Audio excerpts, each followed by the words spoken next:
ನಮಸ್ಕಾರ ಸ್ನೇಹಿತರೆ, story world ಅನ್ನೋ ಚಾನಲ್ಗೆ ಸ್ವಾಗತ.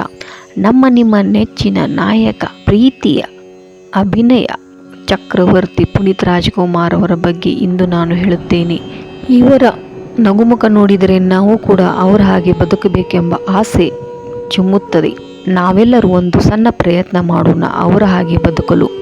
ಪವರ್ ಸ್ಟಾರ್ ಪುನೀತ್ ರಾಜ್ಕುಮಾರ್ ಕನ್ನಡ ಚಿತ್ರರಂಗದ ಪ್ರಮುಖ ನಾಯಕ ನಟರು.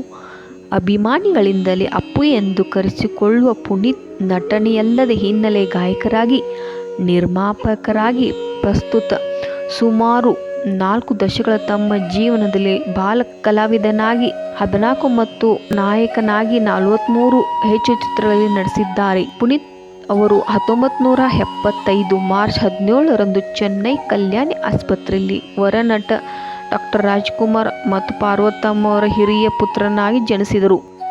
ಇವರ ಹಿರಿಯ ಸಹೋದರರಾದ ಶಿವಣ್ಣ ರಾಜ್ಕುಮಾರ್ ಮತ್ತು ರಾಘವೇಂದ್ರನ ರಾಜ್ಕುಮಾರ್ ಕೂಡ ಕನ್ನಡ ಚಿತ್ರರಂಗದ ಯಶಸ್ವಿ ನಾಯಕ ನಟರು. ಇವರು ರಾಜ್ ದಂಪತಿಯ ಕಿರಿಯ ಮಗುವಾಗಿದ್ದರಿಂದ ಬಹು ಅಕ್ಕರೆಯಲ್ಲಿ ಬೆಳೆದರು. ಪುನೀತ್ ಮತ್ತು ಸೋದರಿ ಪೂರ್ಣಿಮಾ ಅವರನ್ನು ರಾಜ್ ತಮ್ಮ ಬಹುತೇಕ ಚಿತ್ರಗಳು ಶೂಟಿಂಗ್ಗೆ ಜೊತೆಯಲ್ಲಿ ಕರೆದುಕೊಂಡು ಹೋಗುತ್ತಿದ್ದರು. ಹೀಗಾಗಿ ಬಾಲ್ಯದಿಂದಲೇ ಕಲಿಯೋ ಜೊತೆಗಿನ ನಂಟು ಆರಂಭವಾಯಿತು. ಪುನೀತ್ ಅವರು 6 ತಿಂಗಳ ಮಗುವಿದ್ದಾಗ 1976ರಲ್ಲಿ ತೆರೆಕಂಡ ಪ್ರೇಮದ ಕಾಣಿಕೆ ಚಿತ್ರದ ಮೂಲಕ ತೆರೆಯ ಮೇಲೆ ಕಾಣಿಸಿಕೊಂಡರು. ನಂತರ ಬಂದ ಸನಾದಿ ಅಪ್ಪಣ್ಣ, ತಾಯಿಗೆ ತಕ್ಕ ಮಗ, ವಸಂತಗೀತೆ, ಭೂಮಿಗೆ ಬಂದ ಭಗವಂತ, ಭಾಗ್ಯವಂತರು ಮುಂತಾದ ಚಿತ್ರಗಳಲ್ಲಿ ನಟಿಸಿ ತಮ್ಮ ಅಭಿನಯ ಪ್ರೌಢಿಮೆ ಮೆರೆದರು. ಭಾಗ್ಯವಂತ ಚಿತ್ರದ ಬಾಣದಾರಿಯಲ್ಲಿ ಸೂರ್ಯ ಚಲಿಸುವ ಮೋಡಗಳು, ಕಾಣದಂತೆ ಮಾಯವಾದನು, ಯಾರಿರುವನು ಚಿತ್ರದ ಕಣ್ಣಿಗೆ ಕಾಣುವ ದೇವರು ಮುಂತಾದ ಗೀತೆಗಳನ್ನು ಹಾಡಿ ಹಿನ್ನೆಲೆ ಗಾಯಕರಾಗಿಯೂ ಪ್ರಶಂಸೆ ಪಡೆದರು. ಚಲಿಸುವ ಮೋಡಗಳು ಮತ್ತು 2 ನಕ್ಷತ್ರಗಳು ಚಿತ್ರದ ಅಭಿನಯಕ್ಕಾಗಿ ಕರ್ನಾಟಕ ರಾಜ್ಯ ಪ್ರಶಸ್ತಿ ಪಡೆದರು. ಬಾಲ ಕಲಾವಿದನಾಗಿ ಪುನೀತ್ ಅಭಿನಯಿಸಿದ ಉತ್ಕೃಷ್ಟ ಚಿತ್ರ ಬೆಟ್ಟದ ಹೂ 1984ರಲ್ಲಿ ತೆರೆಕಂಡ. ಎನ್. ಲಕ್ಷ್ಮೀನಾರಾಯಣ್ ನಿರ್ದೇಶನದ ಈ ಚಿತ್ರದಲ್ಲಿ ಪುನೀತ್ ಬಾಲ ರಾಮು ಆಗಿ ನಟಿಸಿದರು. ಶಾಲೆಗೆ ಹೋಗುವ ಬಡ ಬಾಲಕನೊಬ್ಬಗೆ ತಳಮಳ ಚಿತ್ರವನ್ನು ಚೆನ್ನಾಗಿ ಬಿಂಬಿಸಿತು.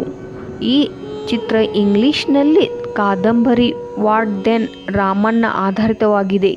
ಈ ಚಿತ್ರದ ಅಭಿನಯಕ್ಕಾಗಿ ಪುನೀತ್ಗೆ ರಾಷ್ಟ್ರ ಪ್ರಶಸ್ತಿ ದೊರೆಯಿತು. 2002ರಲ್ಲಿ ತೆರೆಕಂಡ ಪುರಿ ಜಗನ್ನಾಥ್ ನಿರ್ದೇಶನದ ಅಪ್ಪು ಚಿತ್ರದಿಂದ ನಾಯಕ ನಟನಾಗಿ ಕನ್ನಡ ಚಿತ್ರರಂಗದಲ್ಲಿ 2ನೇ ಇನ್ನಿಂಗ್ಸ್ ಆರಂಭಿಸಿದರು. ಈ ಅದ್ಧೂರಿ ಯಶಸ್ಸು ಕಂಡಿತು. ನಂತರ ತೆರೆಗೆ ಬಂದ ಅಭಿ, ವೀರ ಕನ್ನಡಿಗ, ಮೌರ್ಯ, ಆಕಾಶ, ನಮ್ಮ ಬಸವ, ಅಜಯ್ ಮುಂತಾದ ಚಿತ್ರಗಳು ಬಾಕ್ಸ್ ಆಫೀಸ್ನಲ್ಲಿ ಒಳ್ಳೆಯ ದಾಖಲು ಮಾಡಿದವು. ಅದ್ಧೂರಿ ಪ್ರದರ್ಶನ ಕಂಡವು. ಇವರು ನಾಯಕನಾಗಿ ನಟಿಸಿದ ಮೊದಲ 10 ಚಿತ್ರಗಳು ದಶದಿಂದ ಪೂರೈಸಿದ್ದು ದಾಖಲೆ. ನಾಯಕನಾಗಿ 2 ರಾಜ್ಯ ಪ್ರಶಸ್ತಿಗಳು, 4 ಫಿಲ್ಮ್ ಫೇರ್, 2 ಸೈಮಾ ಹೀಗೆ 10 ಹಲವಾರು ಪ್ರಶಸ್ತಿ ಪಡೆದಿದ್ದಾರೆ. ಪುನೀತ್ ರಾಜ್ಕುಮಾರ್ ಅವರು ದಾನ ಧರ್ಮದಲ್ಲಿ ಬಹಳ ಅವರ ಮನಸ್ಸು ದೊಡ್ಡದಾಗಿತ್ತು. ಗಾಯಕನಾಗಿ ಸುಮಾರು 50 ಹೆಚ್ಚು ಚಿತ್ರಗಳಲ್ಲಿ ಹಾಡಿರುವ ಪುನೀತ್ ಗಾಯನದಿಂದ ಬರುವ ಸಂಪೂರ್ಣ ಹಣವನ್ನು ಸಮಾಜ ಸೇವೆ ವಿನಿಮಯಕ್ಕೋಸ್ಕರ ಕಿರುತೆರೆಯಲ್ಲಿ ನಿರೂಪಕರಾಗಿ ಕನ್ನಡದ ಕೋಟ್ಯಾಧಿಪತಿ 2 ಸೀಸನ್ಗಳಲ್ಲಿ ಮತ್ತು ಫ್ಯಾಮಿಲಿ ಪವರ್ ಎಂಬ ರಿಯಾಲಿಟಿ ಶೋಗಳು ನಿರ್ಮಿಸಿ ವೀಕೆಂಡ್ ವಿತ್ ರಮೇಶ್ ಕಾರ್ಯಕ್ರಮದಲ್ಲಿ ಮೊಟ್ಟಮೊದಲ ಅತಿಥಿಯಾಗಿ ಭಾಗವಹಿಸಿದ್ದು ವಿಶೇಷವಾಗಿದೆ. ಮೈಸೂರಿನ ಶಕ್ತಿಧಾಮ ಆಶ್ರಮದ ಮೂಲಕ ಸಮಾಜ ಸೇವೆಯಲ್ಲಿ ತೊಡಗಿರುವ ಪುನೀತ್ ಬೆಂಗಳೂರು ಪ್ರೀಮಿಯರ್ ಫುಟ್ಬಾಲ್ ತಂಡ ಒಡೆತನವನ್ನು ಹೊಂದಿದ್ದರು. ಕರ್ನಾಟಕದ ಸರ್ಕಾರದಿಂದ ನಂದಿನಿ ಹಾಲು ಉತ್ಪನ್ನಗಳು ಮತ್ತು LED ಬಲ್ಬ್ಗಳ ರಾಯಭಾರಿಯಾಗಿ ಕೂಡ ಪ್ರಸ್ತುತರು. ಒಂದು ಆವೃತ್ತಿಯಲ್ಲಿ ರಾಯಲ್ ಚಾಲೆಂಜರ್ಸ್ ಬೆಂಗಳೂರು ತಂಡದ ರಾಯಭಾರಿ ಕೂಡ ಆಗಿದ್ದರು.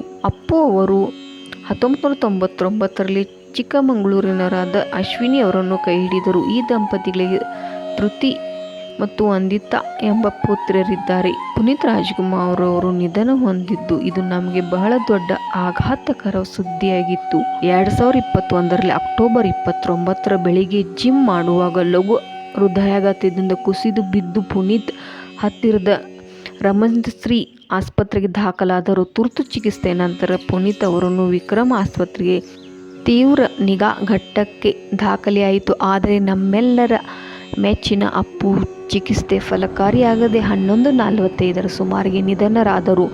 ಕನ್ನಡ ಚಿತ್ರರಂಗದ ಟಾಪ್ ನಟರೊಬ್ಬರು ನಮ್ಮ ಬಿಟ್ಟು ಅಗಲಿ ದೂರರಾದರೂ ತನ್ನ ಜೀವನದ ಮತ್ತು ಸಿನಿಮಾ ಜೀವನದ ಉತ್ತುಂಗದ ಕಾಲದಲ್ಲಿಯೇ ನಿಧನರಾಗಿದ್ದು ನಮ್ಮ ಕನ್ನಡ ಚಿತ್ರರಂಗದ ಪಾಲಿಗೆ ದುರ್ದೈವವೇ ಸರಿ.